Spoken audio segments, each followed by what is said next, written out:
Hello friends, વધેલી રોટલીનો આટલો શાનદાર નાસ્તો બને છે એ તમે ક્યારેય વિચાર્યું પણ નહીં હોય તો આ નાસ્તો તમારા રેસિપી લિસ્ટમાં તમે એડ કરી લેજો, કેમ કે આ નાસ્તો તમે સવારની નાની મોટી ભૂખમાં પણ ખાઈ શકો છો અને બાળકોને તમે ટિફિનમાં પણ આપી શકો છો. તો ચલો રેસિપી બનાવવાનું શરૂ કરીએ.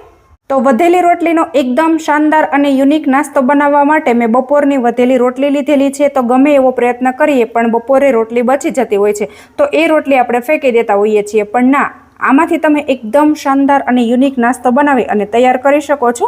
તો રોટલીને આપણે થોડી વાર માટે સાઈડમાં કરી દઈશું અને અહીંયા આપણે બાફેલા બટેટા લેશું. તો બટેટા મેં અહીંયા પહેલેથી જ બાફીને રાખેલા હતા, તો બટેટાને આપણે ફટાફટ ફોલી લેવાના છે. તો અહીંયા તમારી પાસે રોટલી બચી ગઈ હોય અને બટેટા બાફેલા પડ્યા હોય તો પણ તમે આ નાસ્તો બનાવી અને તૈયાર કરી શકો છો, અથવા તમે સૂકા બટેટા અને રોટલી બનાવ્યું હોય તો પણ તમે એ નાસ્તો તૈયાર કરી શકો છો. જરા પણ વાર નથી લાગતી.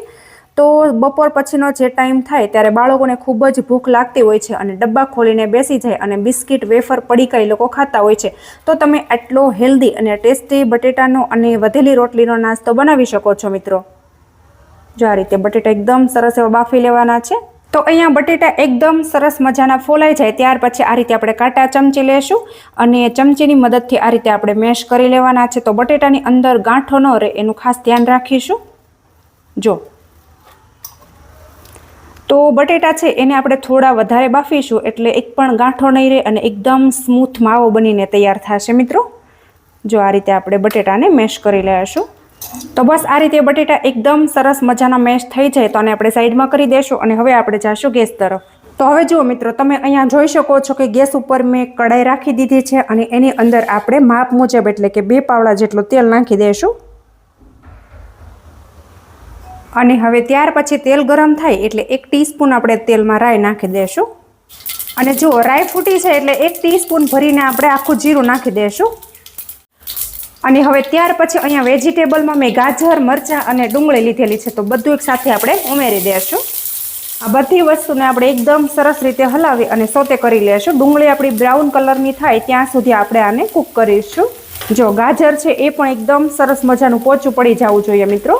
અને ટેસ્ટ અકોર્ડિંગ આપણે મીઠું નાખી દઈશું અને 1 ટીસ્પૂન આપણે હળદર ઉમેરી દઈએ.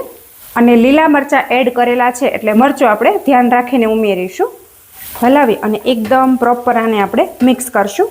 તો અહીંયા તમે જોઈ શકો છો કે આ બધી વસ્તુનો કલર છે એ બદલાઈ ગયો છે અને ગાજર પણ એકદમ મસ્ત મજાના પોચા પડી ગયા છે. જો અને હવે ત્યાર પછી અહીંયા જે મેશ કરેલા બટેટાનો માવો છે એ લેશું અને આ મિશ્રણ સાથે આપણે મિક્સ કરી દઈશું.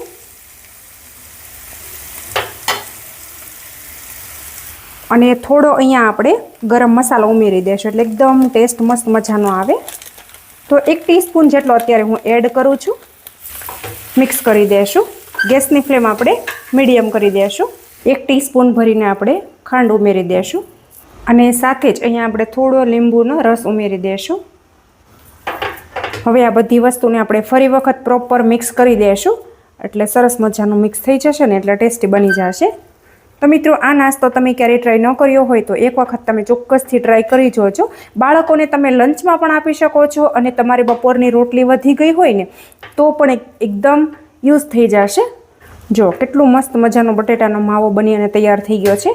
તો આજે હું તમને એકદમ 2 નવી રેસિપી બતાવવાની છું, તો વિડીયો છોડીને તમે ક્યાંય જતા નહીં.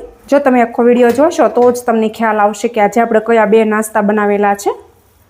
તો આ મિશ્રણ છે એ તમે જેટલું ટેસ્ટી બનાવવા માંગતા હોય એ પ્રમાણે તમે ટેસ્ટ કરી અને મીઠું, મરચું જે પણ તમે નાખવું હોય એ તમે વધારે કે ઓછું કરી શકો છો. જો બસ આને આપણે હવે નીચે ઉતારી લેશું અને આપણે આગળની પ્રોસેસ કરીએ મિત્રો. અને ત્યાર પછી અહીંયા મેં એક મોટું મિક્સિંગ બાઉલ લીધું છે અને હવે આપણે એની અંદર અહીંયા આપણે જે ઝીણી સેવ આવે છે જે આપણે ગળી બનાવીએ છીએ એ વાળી સેવ લેવાની છે. અને ત્યાર પછી હવે આ સેવને આપણે એકદમ સરસ એવી ઝીણી ભૂકો કરી લઈશું.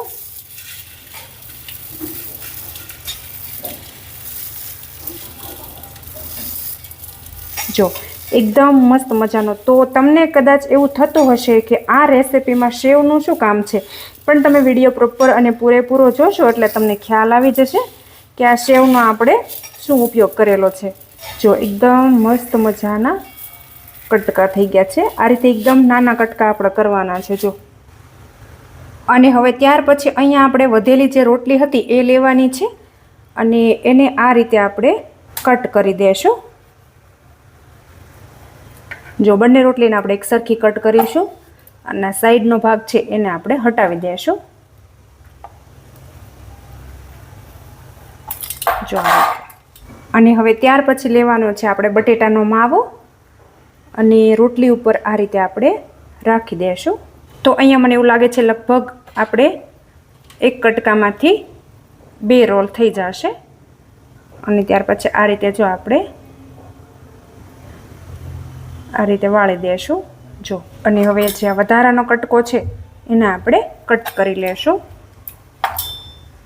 જો આ રીતનું આપણે કરવાનું છે. તો આ છૂટું ના પડી જાય ને એના માટેની હું તમને ટિપ્સ આપું છું. અને હવે ત્યાર પછી આ રીતની મેં ટૂથપીક લીધેલી છે. તો જો આ રીતે આપણે અટેચ કરી દઈશું. 2 પહેલાં આપણે કટકા કરી લેશું અને જો આ રીતે આપણે અટેચ કરી દેવાની છે.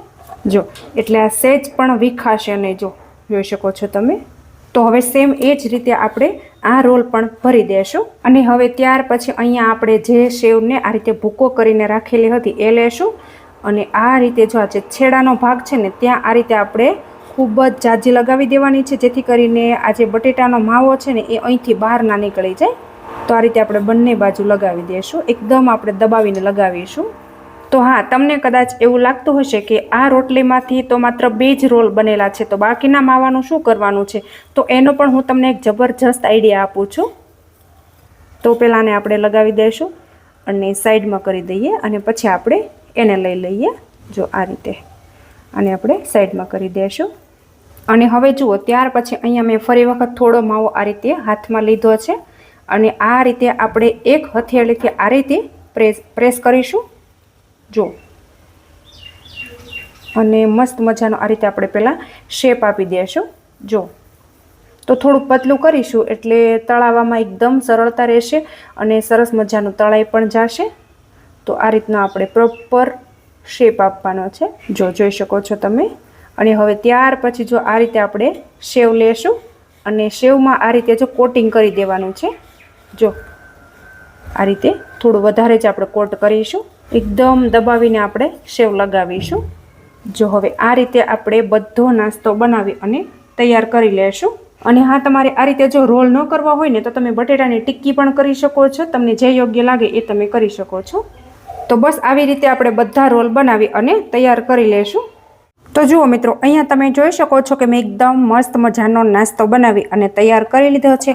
તો થોડો આ રીતે મેં એમના ખાલી બટેટામાંથી જ બનાવેલો છે અને થોડો આ રીતે મેં 1-2 જ એમ કે રોટલી હતી તો 2 જ મેં રોલ રોટલીમાંથી કરેલા છે. તો આ કઈ રીતે બનાવ્યું છે એ હું તમને જણાવી દઉં.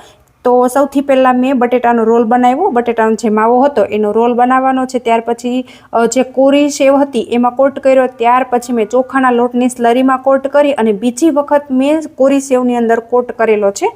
તો તમે જોશો કે સહેજ પણ એ વિખાતું નથી અને એકદમ પ્રોપર અને પરફેક્ટ બનેલું છે. જો તો બસ હવે આપણે જઈશું ગેસ તરફ અને આને આપણે તળી લેશું. અને હા, તમે અહીંયા જોઈ શકો છો કે ગેસ ઉપર તેલ મેં પહેલેથી જ ગરમ કરી લીધું છે અને એકદમ સરસ એવું તેલ ગરમ થઈ ગયું છે. તેલનું ટેમ્પરેચર આપણે હાઈ નથી રાખવાનું, મીડિયમ એવું રાખીશું. અને ત્યાર પછી આ રોલ આપણે લેશું અને તેલમાં મૂકી દેશું.